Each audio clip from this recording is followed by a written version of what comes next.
But we would like to, once we get the guardian dogs, or just put the sheep out here just for the day, because we have way less predator pressure during the day. Yeah. You know, so like hopefully be able to utilize grazing some of this with them, just for a day, like on the weekend when we're home. Yep. So is there any different species of plants you see here that you didn't see in the pasture? Yeah, so there's a little bit of reed canary back here. It looks like quite a bit of it is this here, and this is a sedge. And Sedge. There's not a lot of plants that are sheep or horses that I know of do not desire this here. So, and this is another type of sedge here. And so they like to be where it's low and wet, and they like to take over. So your sedges are kind of predominant down here, right here. So this could be why they're not here very much. Hey, but I say that, and there's an orchard grass plant right here. This is the reed canary, correct? Yep, that's that the reed one right canary. there. Yep. And you can kind of tell on it. It has a longer ligule than most of the plants there, and then it has leaves that come off the stem. Yeah. To me, it always looks more like jointed, like branched. Yeah, than the other it's kind of like grasses. brome, but it's a little bit bigger, higher tonnage. I always liked brome in school because it had an M. Yeah. Yeah. Sheep really like the orchard grass. Not the orchard grass, but yeah, they The love reed orchard canary grass, but grass. the reed canary grass too. They'll keep the leaves completely, even when it goes to seed head, they'll still strip the leaves off of it. So it's not a bad plant to have, but it does have some toxins that can build up in it in the fall. Okay. And especially after a frost. So. Okay. Well, now I know why the horses wanted to use this raceway, because they're looking at this stuff going, there's nothing here for me to eat anyway. But yeah, this is really typical here. It's all this being that It's all sedge? Sedge, yeah. Okay. And there's a lot of different varieties and types of sedge, so I'm going to stick with sedge. That's fine. Smart weed. Yeah, smart weed. But yeah, I mean, like, when we have all this overgrown timber, I don't know if sheep like to graze in the timber. They're slightly better than a cow at browsing. I mean, they do a good job, but as far as, if you're trying to get rid of invasive species, goats do a good job of trying to keep things ate back like this here. This is invasive here. It is? Yeah, so what it likes to come up. It is honeysuckle, and so it was an ornamental plant that was planted. So the closer you get to people's homes or cities, you're going to see a lot of it, and it's actually kind of everywhere now. And so it's going to green up sooner and stay green longer. It does have a berry on it. They thought that it would be good for birds, but they really don't care for it. So it's not any useful to us at all. No, and it likes to multiply. So, cut and treat. Cut and treat. I don't actually. So if I have one, is that one back there then? I don't think so. That's a mulberry there. Yeah. But as far as like the timber areas, especially with the, even though it's an intermittent stream and it doesn't flow water year round, we like to try to keep the animals away from these type of areas and protect this for wildlife type practices. I kind of wanted them to eat it down a little bit so I can see the deer come in during deer season. There you go. Yeah. Okay. Yep. That and with us having a little bit limited pasture space, I thought it was just one more option, at least for the sheep. Yep. I mean, the horses are really going to tear it up in there and possibly get themselves hurt, so we didn't want to do that. For the cost share type, for these type of areas with the timber and not already a pasture situation, there's just as far as cost share, we'd be creating a resource concern versus treating line. Right. So this is hopefully it's going to be hayfield next year. Hayfield, all right. Because we have down there where that tree kind of juts out. Yep. There's getting to be a pretty good washout in the field. Do you want to go down and take a look at that? Yeah, we can, because we need to do something about that. Yeah. So this is row crop right now. So to treat a resource concern, so planting it down to perennial forage or even the perennial hay is a step in a more conservation direction of reducing your sheet and rill erosion and some of the smaller ephemeral gullies. So There is cost share from taking this from a row crop field to hay ground. The hay ground work? Okay. And that would cover seed and possibly hiring someone to no-till drill it? Yes. So, and with that, it's the same thing. It's a set per acre rate. Okay. And hopefully here in the next month or so, I'll have that so I can get you an idea of what you'd be looking at to see if that's worth your time to do that. There's another one of those honeys. Oh, another honeysuckle. So with, right now you don't have any livestock or anything on there. So this timber here too, there is also cost share for improving your timber, going in and being selectively finding your plants that are good hardwood. So maybe somewhere down the road they'd make a good harvestable timber. But so like brush management to remove the honeysuckle and anything that's locusts and things like that. And if you want to put in, if you want more like hard mass producing. Well, here's this one just started last year. So with this, That's this is a nice really hole. typical of coming down from a ditch. Yep. So this is, there is water that is concentrating coming here, but this actually is being caused by the ditch working its way up to the field. So, okay. But seeding this down will definitely help any of the sediment delivery go in this direction. Right. And hopefully slow that water down and slow the... So if we were to get someone out here to do a little dirt work to help like fill this in, smooth this out, is that cost shared as well? There is not cost share for filling those, but if I'm trying to take a look, there might be a possibility of putting in like a terrace or something in the field to prevent this from coming up into the field any further. So we're talking dirt work, Well, when tile line and stuff like that. when this was in hay, we didn't really have that problem. Yeah. So you're slowing the water that's getting delivered to it, and slowing the water in general going into the creek to the ditch that we have here will help. gone. Okay, so you can see like so this one here it has the ephemeral gully that's going up into the field. So that so again, like, so a terrace would be the best way to treat this. Sometimes we treat stuff like this with a grass waterway, but with those type of practices, we have to have a stable outlet. So when the water's coming down the grass waterway, and having this, the deepening of the ditch as soon as you get to the edge, that's kind of when we've had the break line of saying it should be treated with a terrace or a structural type practice versus just grass alone. yeah, and all those tree roots in there. That's my big beef when people are like, oh, well, plant some trees to hold your bank in. I'm like, no, plant some grass. Yep. So you have fibrous roots. So trees, they can, especially like that, if it starts eroding too much, then when they fall in, then that causes another issue. The dogwood? Yep, and these are great for wildlife. They usually don't cause much, but they grow and grows. Right. So there's the dogwood. But they're good to have. Yeah. And you can tell, like, see how the bark is on it?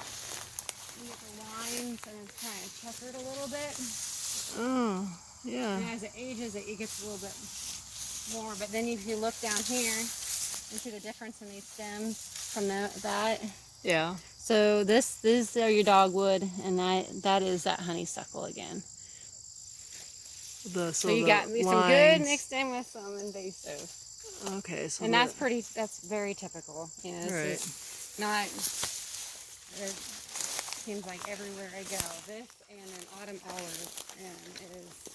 Which I don't know if I have any of those. I have not seen an autumn olive yet, so if I can see one, I'll be sure what kind. Yeah, I know we have. Can't think of the name now. Choke cherry. Yep. Chokeberries. We have those all over. They just popped up this year. I'm like, where'd you all come from? Just waiting for all the plants to get stressed out so it could go to seed or Yeah, we're seeing all sorts of weird plants now that we've had the drought year. Yeah. Fescue. So there's not a lot of clover here. Yeah, this was seeded down into alfalfa, brome orchard, I believe. Okay. I believe that's what the renter. When was that? Yeah, because 6 years. Okay. Probably 6 years. Probably 6 years ago, or yeah. The deer demolished all this crop down here anyway, so Yeah. it was just kind of helping erosion. You didn't have to worry about it.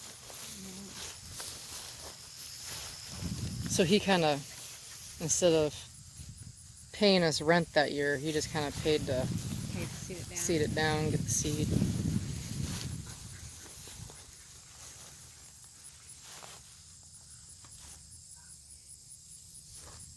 Looks like maybe some brown here. I say we just cut this on. Well, it's been cut for a couple days. 17th. 17th. Amazing what some rain can do. 15th, no, 14th. Right on 14th, we got it up on the 7th. And we've got it in all the really good dry stuff in the barn before it started raining. That's good. How much rain have you had since then? 6 inches. 6 inches. Wow. Couldn't even get 6/10 also. Yeah.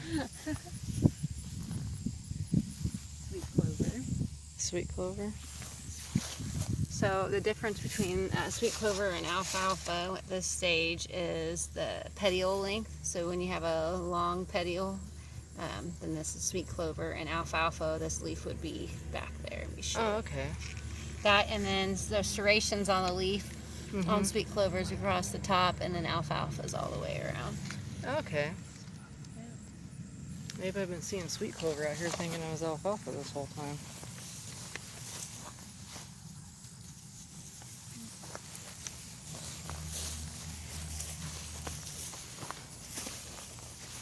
Yeah, see, obviously with the trees and stuff, it doesn't dry down very well down there, so. This is the alfalfa plant here. That's the alfalfa plant. See the serrations on the leaf? It goes all the way around the leaf. Okay. And then it has a little bit of a length to the petiole, but nothing like the other plant. It's got a little bit different shaped leaf. Yeah, this one leaf has it's not a normal one. Some different hybrid. Yeah. Well, that's like a 4-leaf clover, but an alfalfa plant. I haven't seen one of those. I mean, maybe something for good luck. There's another one. I think that's alfalfa.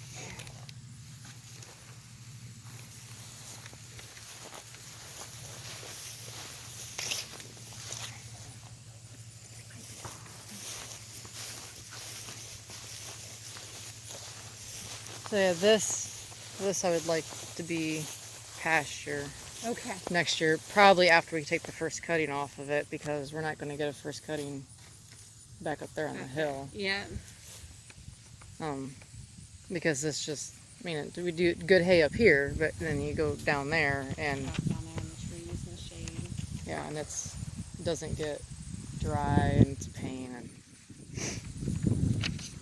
So this here, it's about 6 acres. Do you think it comes up and around? I can measure that too. And get you a little bigger. I always guessed at 4. Adam always guessed at 5. Okay. Let's count the other side. Okay. Let's count the other side On too, the other side too. because it's technically supposed to go all the way back down to there, but we have Okay. a really nice washout right here, so we never go past it. Go past. Yep. I don't blame you. Like this is huge right there. That's the one that we Okay. just fill it in. Any kind of wood junk. What about Any the sort of- straw here? Does it get very deep as you go down? No, it doesn't. It doesn't start till about in the center.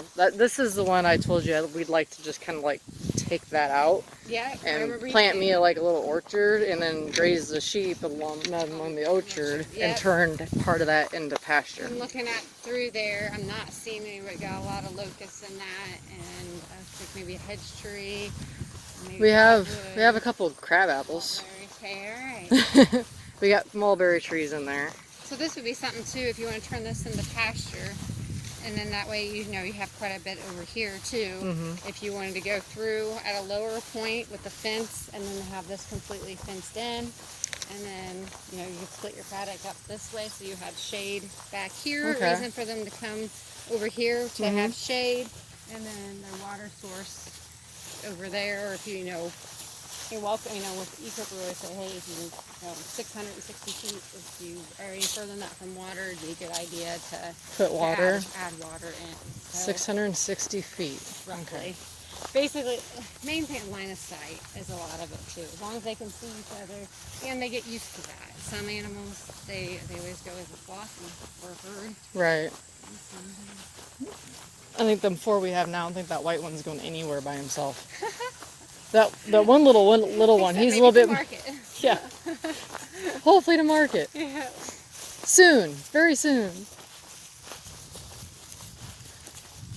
Deep washouts. There's this. Yeah, it doesn't get real deep.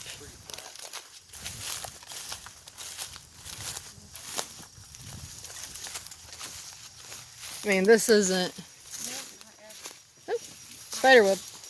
I'm gonna go around the spiderweb.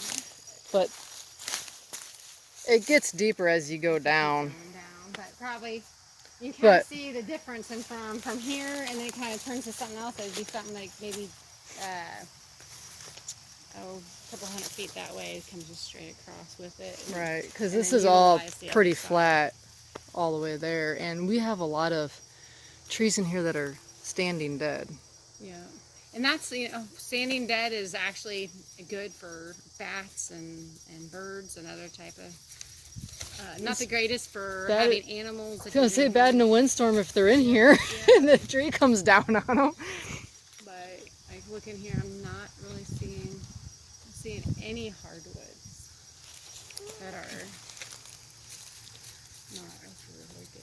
Probably not. Well, we I have think we that's have a good thing. we have because- some hedge trees. Yep, and so there's some hedge, and I see there's several up here, and there's some really nice hedge here, so that'd be, with our programs, you can use hedge for posts too, Okay. so that I know we have utilize that. a grove of cedar trees down there, Okay. which seemed really random because we have like 1 or 2 over on the other side, and the timber over there just like here and then like there, but like over there it's almost like they're planted there for some reason. And the cedar trees, and with these quality soils of what you have here, you're not going to have that invasive issue with the cedar trees as much as if you had other soil, like in Missouri or Kansas. We have a very different view on on those cedar trees versus up here, because they just don't spread and take over like other places. So, and they're good for birds, great for wildlife, but they're also really good. And it seems like livestock like to congregate underneath them too if they have the opportunity, because they're really good at keeping the flies away. So is there plants in here that are yummy for sheep? Like, will they eat that? Yep, they'll take gooseberry leaves. We got the honeysuckle. It's a young honeysuckle kind of, or actually no, this might be a coralberry or a buckbrush. So they like to defoliate a lot of this. Boysenberries. Buckbrush. It just is a normal Little bush. normal plant. We have these all over the place. Yep. And they're great for wildlife too. They don't. So the deer like them. Mhm. I tried They like that for browse. to plant a persimmon tree. Ah. I think the deer went over top of what I had put for protection, and the rabbits went through it, and it never did come back. They just ate all the new growth right off of it, and because that's why I planted it, because I was told that deer like persimmons, and Yeah. I like persimmon. I don't know, they gotta be so gushy time they taste good though. Yeah, they are not right. They are not good.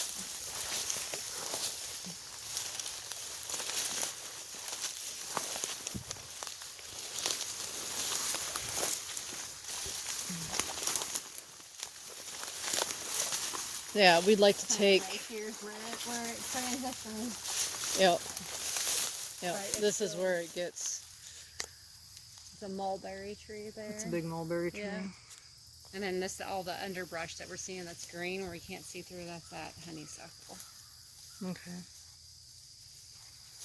Yeah, this is so dense in here. Unless we have snow, the deer pretty much gotta be on top of you before you. Yeah, we're kind of hoping to be able to run the sheep in here and get some of this, thinned out, And do some brushing in here. and then just another option for them to, graze it and get their nutrients to. Yeah, kind of how your fence is here. I think I don't know if you want to. We can cut across through there and take a look down here at this corner, Yeah, but it might we can do be a thing where you take your fence down here and around and maybe up a little, or kind of see where that ditch is, but then come down and then up, and then put your fence around there, and then Yeah, we can look. you That's a just- pretty deep ditch down there. We can look at it. like just looking at it, if you wanted 3 pastures in here, or like a hub point like here, and then you have one through, so 1, 2, and then more of your open for the third. But then you have shade issues, Right. if you have like an alleyway for them to get up here to your lot, or have a shade, make a shade cloth, or come down in here just a little bit along the edge. They might be able to get some shade throughout. Yeah, because it is pretty flat in there. Yeah. A lot of our timber is encroached onto the crop ground just because they just kept going around the trees, which happens. Yep. I've been there. Yeah.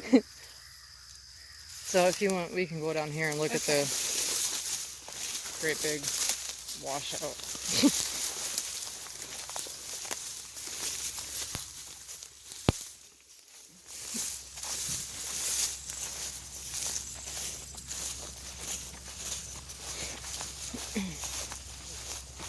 And if you're wanting to keep what you have, but if you're wanting more legumes, we do have pasture for legume interseeding. So you've got some nice forages here, and if you just want to add something to offset your percentage of tall fescue, or increase your protein, or be able to fix some nitrogen for you, Right. just doing a legume interseeding on something like this might be a good option. Yeah, too. we did spread a fertilizer on that this year Okay. that had slow release nitrogen. And So oddly enough, I thought I would get more growth than what I did, but I did get more green up. It wasn't Okay. as yellow. So, excuse me. So obviously the plants had more nutrition value to it. But I guess I thought I would see a little bit more recovery after harvest than what I did. when did you harvest it the first time? Oh, it was late. Everything was seeded. So you can see this is where it gets. Yeah, so right here is where it's breaks. Yeah. Okay. Well, that, and we've been dumping manure and anything else that we can. Wood. Yeah, generally it's stuff that'll eventually break down. Yeah. We don't put like metal chunks and, Yeah. that Yeah. kind of stuff in there. But as far as like I see like the stone and the bricks Yeah. and stuff, that's that's something that's gonna maybe hold a little bit. It seems like over time it's gonna wash around it. As far as like manure and stuff like that, it's nutrient dense too. So when it goes down, it's also taking those nutrients into the water. But that manure does seem to hold really well though. When we put it in and we pack it down, it seems like it does hold quite well.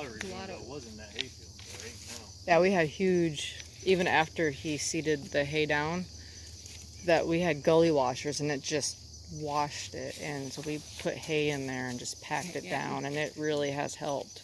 Or not hay, manure. With some hay. Okay.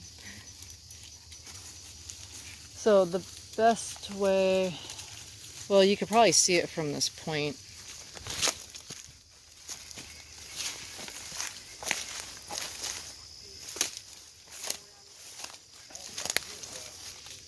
Yeah.